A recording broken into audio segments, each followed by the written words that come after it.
Dios te bendiga. Bienvenidos a nuestra plataforma Extensión Ministerios Filadelfia, llegando hasta donde Dios nos lleve. El tema de hoy se llama la persona del Espíritu Santo. Quiero que leamos el Evangelio de Juan capítulo 14, versículos 15 al 17.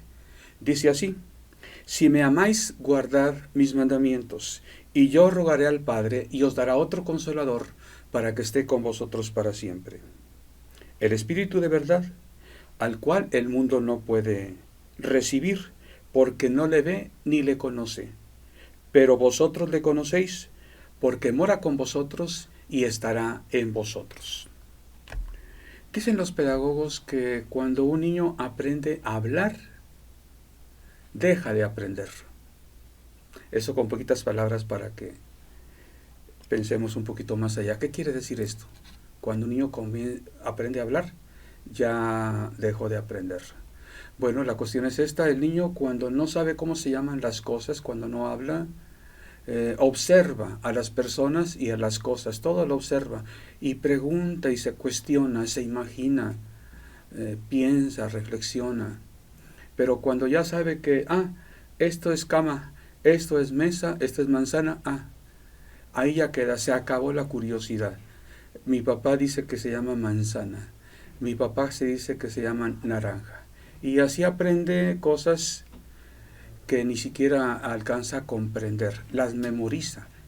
Ok, eso de las palabras, hay veces que nos traicionan. Etiquetar algo con una palabra, dar nombre, titular algo, y luego limitar ese algo a esas palabras que usamos para designarlos. Algo así ocurre con Dios Padre, Dios Hijo, Dios Espíritu Santo. Sobre todo Dios Espíritu Santo. Cuando usamos la palabra persona para referirnos a ellos. Voy a leer una definición clásica de Trinidad, de la Trinidad. Existen tres sujetos realmente distintos, cada uno de los cuales es verdadera y propiamente aquel único Dios, esencia, naturaleza, sustancia. Llamamos persona a los sujetos distintos que convienen en poseer naturaleza racional o intelectual. Dios es uno en naturaleza y esencia, y es trino en personas. Bueno, qué atractivo tiene esta definición para nuestra pequeña mente humana. Los teólogos, los predicadores, los siervos de Dios tuvieron problemas cuando quisieron combatir herejías y dijeron: necesitamos tener doctrinas escritas para que no se salgan de ahí las personas en sus creencias. Y así trataron de definir Dios, Dios Padre, Dios Hijo, Dios Espíritu Santo, Trinidad. Y bueno, ¿qué pasa cuando las cosas divinas las designamos con palabras humanas? Obviamente vamos a reducirlas. Bueno, no hay mucho problema si somos conscientes de eso. Hay algo que los teólogos llaman antropomorfismos. Cuando la Biblia dice el brazo de Jehová, el rostro de Jehová, la espalda de Dios, y esas cosas son antropomorfismos. Usan formas de la persona humana para describir a Dios, y obviamente la conclusión es se usan para hablar algo de Dios, pero de ninguna manera están comunicando la naturaleza o esencia exacta de Dios.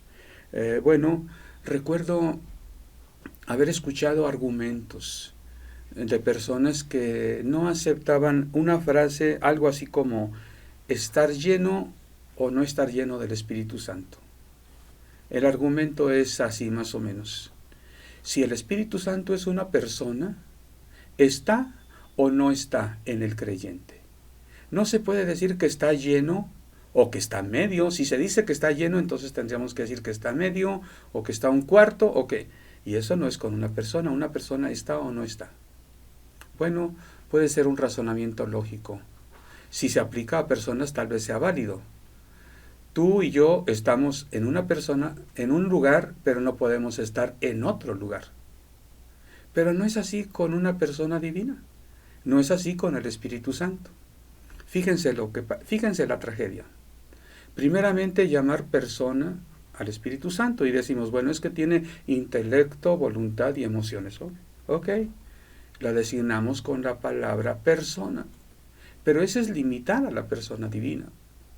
El Espíritu Santo es mucho más que una persona. Luego, si yo digo que el Espíritu Santo o está o no está porque una persona así es, pues es peor la tragedia.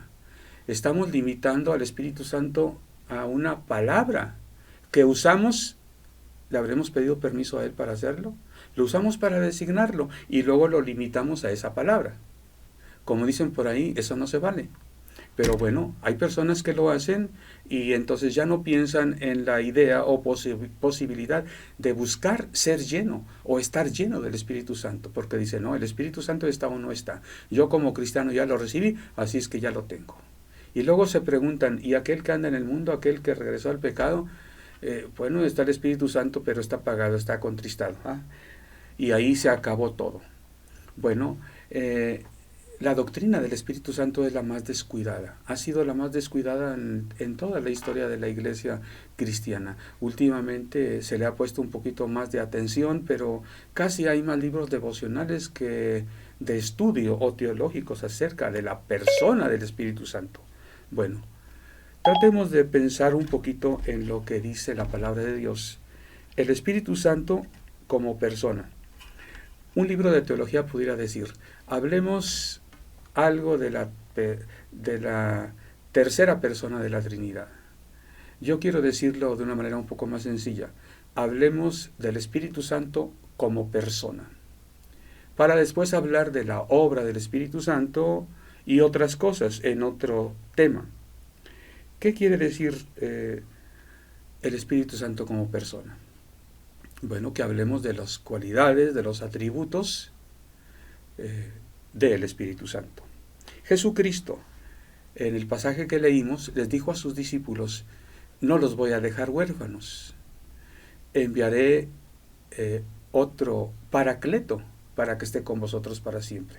No les dijo simplemente voy a enviar al Paracleto, dijo otro Paracleto.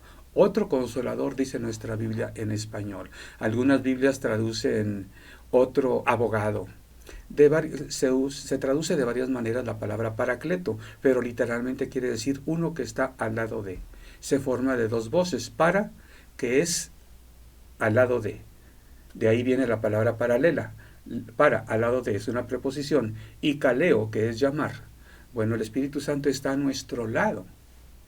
El Señor Jesús, al decir enviaré otro Paracleto, estaba definiéndose a sí mismo como Paracleto. O sea, Jesús es Dios que vino a estar con sus discípulos, a habitar con ellos y a hablarles, enseñarles. Así el Espíritu Santo estaría con nosotros, hablándonos, enseñándonos, guiándonos como una persona. Eso creo que nos puede ayudar un poquito a entender al Espíritu Santo y a valorarlo, a buscarlo, a anhelar su comunión.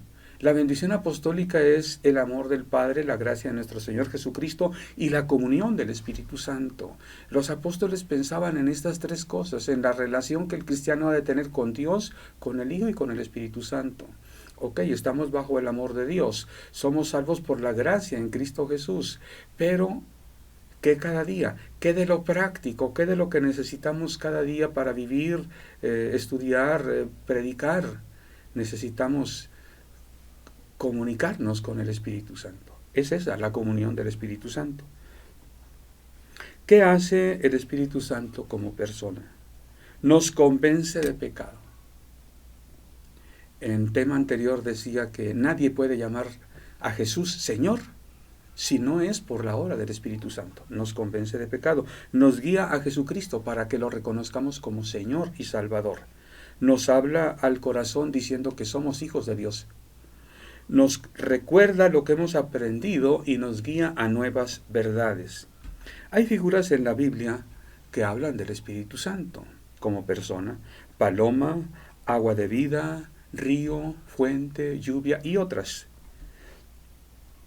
Cuando se manifiesta, el Espíritu Santo puede ser fuerte, como un torbellino, como un trueno, o puede ser suave como un silbo apacible.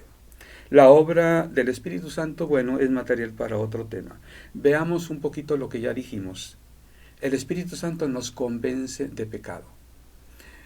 Una cosa es saber que algo es bueno y otra cosa es mala. Una cosa es hacer algo de lo que después nos arrepintamos, tal vez. Pero tener convicción de pecado es otra cosa. Incluye la noción de un Dios creador, santo, y que nos va a pedir cuentas a nosotros. Vemos la diferencia. Dios santo, yo imperfecto, yo pecador. ¿Por qué? Porque fallé en cumplir los mandamientos de Dios. Bueno, que nos convenza de pecado el Espíritu Santo es que tengamos noción, antes no la teníamos, ahora tenemos noción que ofendemos a ese Dios santo. No es simplemente pensar que algo es malo, no, es algo contra Dios. El hijo pródigo dijo, he pecado contra el cielo y contra ti. No es solamente, hay personas que dicen, me equivoqué, fallé, discúlpame, tal vez te ofendí. Ok, eso es bueno. Tenemos que pensar, ¿habremos ofendido al Dios que es santo? ¿Habremos pecado? El Espíritu Santo nos convence de pecado, de justicia y de juicio. El Espíritu Santo nos guía a Jesucristo. Una cosa es que seamos cristianos, que alguien nos habló de Jesucristo, que teníamos pensamientos, curiosidad, que casualmente leímos un Nuevo Testamento o una Biblia. He escuchado muchos testimonios que van por ahí. Pero antes que eso ocurriera, Dios nos ha estado buscando. Jesucristo dijo, ustedes no me eligieron a mí, yo os elegí a vosotros. Bueno, así Dios también obra en nosotros. Cuando nos damos cuenta que Él nos llama, Dios ya ha trabajado mucho en nosotros para que oigamos ese llamamiento. El Espíritu Santo nos habla al corazón. Dice la carta a los Romanos que el Espíritu mismo da testimonio a nuestro espíritu de que somos hijos de Dios. Estando dentro de nosotros, habla a nuestro espíritu con ese convencimiento. Somos hijos de Dios. Dice Pablo que hemos recibido el Espíritu de adopción por el cual clamamos, Abba, Padre. El Espíritu Santo nos recuerda lo que hemos aprendido. Dijo Jesucristo a sus discípulos, Él les recordará todas las cosas. Tomará de lo mío y os lo hará saber. También les dijo que los guiaría a toda verdad. Es decir, guiaría a cosas que, como les dijo Jesús, tengo muchas cosas que enseñaros, pero ahorita no las podéis sobrellevar. Bueno, el Espíritu Santo nos recuerda lo aprendido, nos lleva también a que aprendamos nuevas cosas. El Espíritu Santo en Juan 14:26, que es cuando Jesús les dice, os daré otro consolador, el Espíritu Santo, el cual mora con vosotros y estará en vosotros. Usa dos expresiones para referirse a la tercera persona de la Trinidad. Os enviaré otro Paracleto. Y ya después dice Espíritu Santo, Neuma Agios. Ok, ¿qué es Paracleto? Paracleto es uno que está al lado nuestro. Jesucristo prometió que iba a enviar a alguien que estuviera a nuestro lado. Así como Él estuvo con sus discípulos en su ministerio terrenal, ahora que iba al cielo, iba a enviar otro Paracleto para que ellos siguieran teniendo la presencia divina a su lado, que los guía, que los lleva, que los redarguye, que les da ánimo, que los defiende. Bueno, el Señor Jesús no dejó huérfanos a sus discípulos. Dejó la presencia suya a través del Espíritu Santo. Él les dijo también, vendremos y haremos morada en Él. ¿Quién? El Padre y el Hijo. ¿De qué manera? A través del Espíritu Santo. El apóstol Pablo fue guiado en su ministerio. Mencionaba en una ocasión que el Espíritu Santo le prohibió predicar la palabra en Asia. El Espíritu Santo no les permitió hablar la palabra en Bitinia. En cambio, Dios les habló con una visión y Pablo, Silas y Timoteo entendieron que el Espíritu Santo los mandaba a Macedonia. Esta es la guía del Espíritu Santo, eso es guiarlos a toda verdad, es guiarlos a la voluntad de Dios. El Espíritu Santo habla de diversas maneras. Lo leemos en la palabra, algo que Dios quiere para nosotros. El Espíritu Santo pone pensamientos, nos lleva a circunstancias que vivimos que nos hace reflexionar. Hay veces que incluso hasta parece que lo oímos de manera audible. Hay veces que tenemos un sueño que nos hace pensar en algo. Hay veces que Dios habla en sueños. Bueno, Dios se manifiesta de muchas maneras para guiarnos. La persona del Espíritu Santo. Pensemos en algunas figuras que hablan del Espíritu Santo. Paloma, agua de vida, río, fuente, lluvia.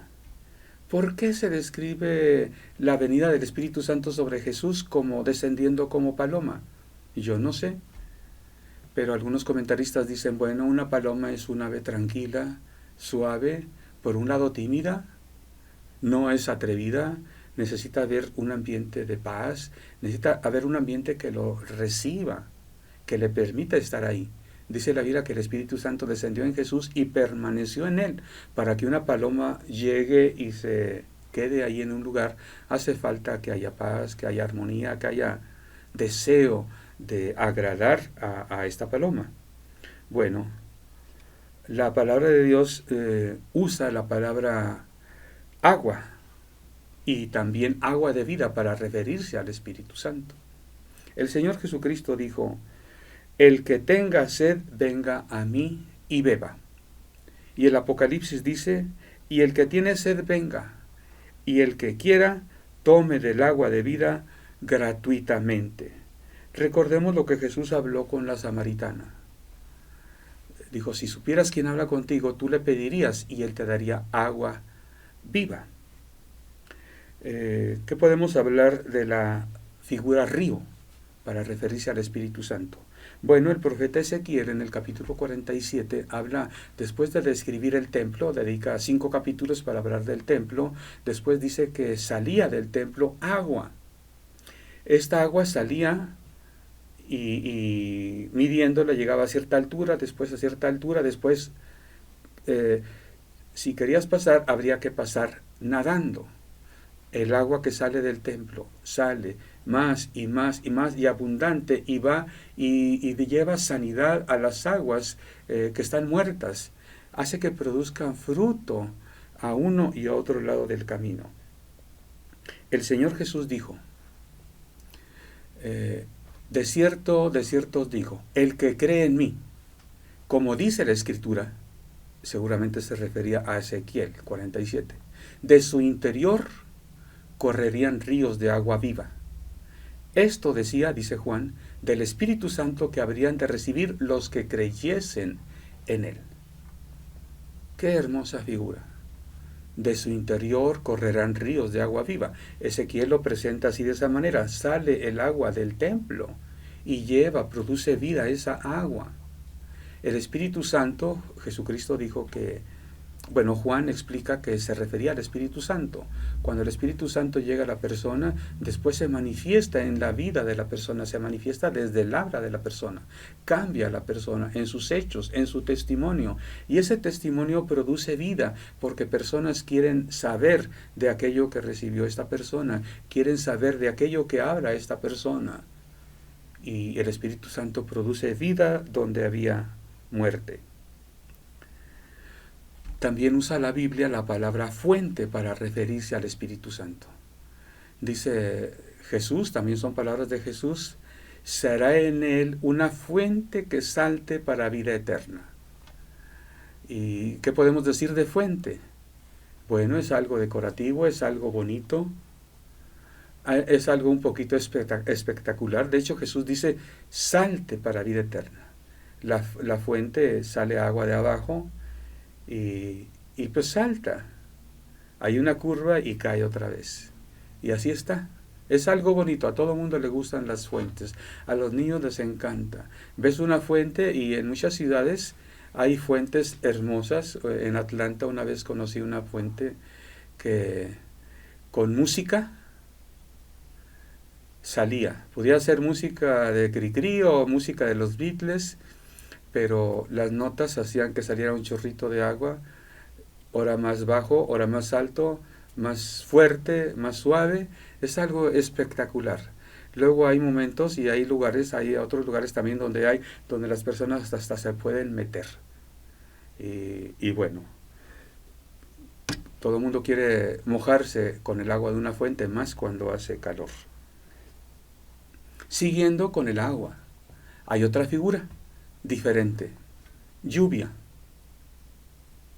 Dice el profeta Joel, habla de la restauración de Dios para su pueblo y dice que habría lluvia para que la tierra produzca fruto para el sustento de su pueblo. Dios les cambiaría la sequía, el hambre, la escasez, con una de abundancia, de verdor, de vida en el campo, porque mandaría lluvia, y habla de que mandaría lluvia temprana y tardía. Los agricultores saben que necesitan un agua temprana para sembrar, para que la tierra esté lista para sembrar, la semilla para germinar.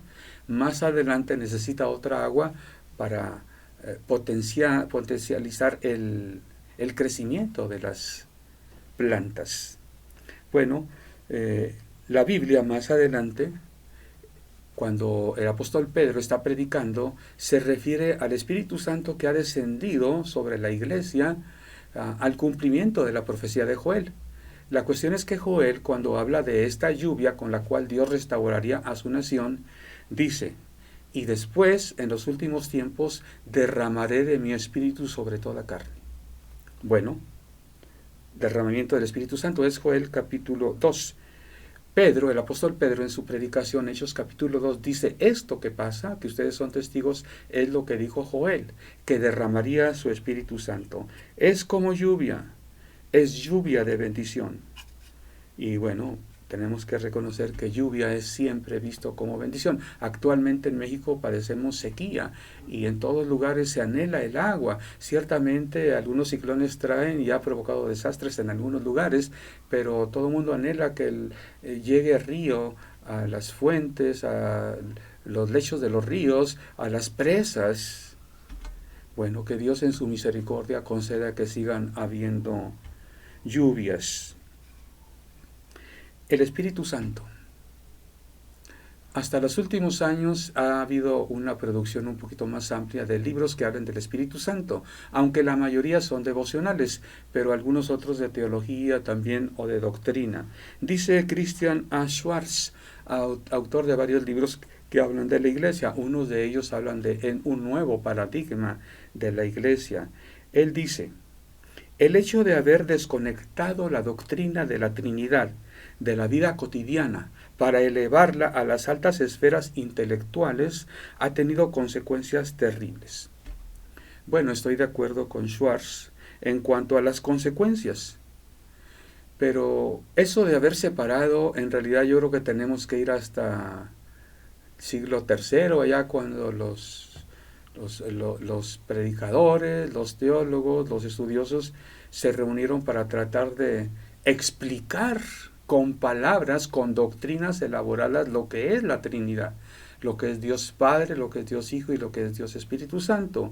Y claro que se encontraron con una tarea inmensa, terrible, nunca bien ponderada, ni valorada, ni agradecida, que limita, si queremos saber más sobre todo del Espíritu Santo, vamos a un libro, definición, escrito, nunca nos va a convencer intelectualmente todo lo que diga. Si esto es a nosotros intelectualmente, yo creo que mucho menos convence a Dios, mucho menos satisface a Dios. Habla muy poco y falta mucho de detallar las palabras cuando hablan de las personas divinas. Bueno, pero más adelante me hace un comentario muy incisivo Schwartz, pero me parece muy certero. Dice, la fórmula clásica de la Trinidad puede parecer fría, extraña e incluso irrelevante, pero el Dios que se puede experimentar de forma trinitaria, este es el tema teológico más práctico que conozco. Y me agrada lo que dice Schwartz. Él habla de experimentar a Dios de una manera trinitaria. Él no usa muchas palabras para hablar como los teólogos desde el siglo III hasta el siglo XXI. Pero él trata de presentarlo de manera muy práctica. Es el autor que a mí me parece un poco más práctico de los que conozco. Tal vez tú conozcas otros, pero me agrada cómo Schwartz habla de el Espíritu Santo debe ser algo práctico. Y es que el Espíritu Santo llegó sobre la iglesia y fue algo práctico porque los llenó de sabiduría y poder para predicar. El Espíritu Santo los guió. Hasta después comenzaron a tratar de entender, vamos a decirlo, a la persona del Espíritu Santo, pero allá lo habían experimentado, ya lo habían conocido. El Espíritu Santo les hablaba, ellos le preguntaban al Espíritu Santo y iban paso a paso con él. Bueno, para eso lo dejó Jesús, un paracleto para que esté con vosotros para siempre. Algo práctico. Hay que experimentar a Dios en forma trinitaria. Bueno, algo muy curioso e interesante, me parece interesante, es que cuando predicamos de Jesucristo, los evangélicos decimos que hay que conocer a Jesús de una manera personal. Y lo presentamos para que las personas lo acepten como su único y suficiente Salvador personal. ¿Te parecen familiares las palabras? Yo me pregunto, ¿por qué el cristiano no procura conocer al Espíritu Santo como un paracleto personal? No que el Espíritu Santo va a ser como yo quiera, pero el Espíritu Santo viene a mi lado y me quiere guiar, me quiere enseñar. Bueno, yo tengo que conocerlo como lo que es. Un defensor, un consolador, un guiador, un convencedor, un ayudador. Alguien que está conmigo, alguien que manifiesta el poder de Dios cuando yo hablo de Cristo. La persona de Jesucristo tenemos que conocerlo como Salvador personal. El Espíritu Santo tenemos que tener comunión, como dice la bendición apostólica, con el Espíritu Santo. Y esa es una experiencia personal. Si yo te la platico y tú no sabes, tú no la has experimentado, no me vas a entender. Dice la palabra de Dios que las cosas espirituales se han de discernir espiritualmente. Al mundo le parecen locura. Hay que experimentarlo. Eso es lo práctico que debemos de poner atención en el Espíritu Santo. Es algo práctico, tiene que serlo. Comienza de esa manera. Por muy sabios que seamos, no vamos a comprender estas verdades divinas o las personas divinas. Tenemos que conocerlas. ¿Cómo alguien va a conocer a Jesucristo? Hasta que el Espíritu Santo se lo revela. Y entonces puede entenderlo hasta donde un ser humano puede entender a Cristo. Bueno, quiera Dios darnos sabiduría para comprender un poquito más a la persona del Espíritu Santo. Y si decimos persona, es un ser racional, emotivo y que tiene voluntad. Bueno, si es una persona, yo me puedo relacionar con esa persona. Que Dios nos dé la gracia de conocerlo más. Estaré presentando algunos otros temas del Espíritu Santo. Te invito a que nos sigas contactando. Dios te bendiga.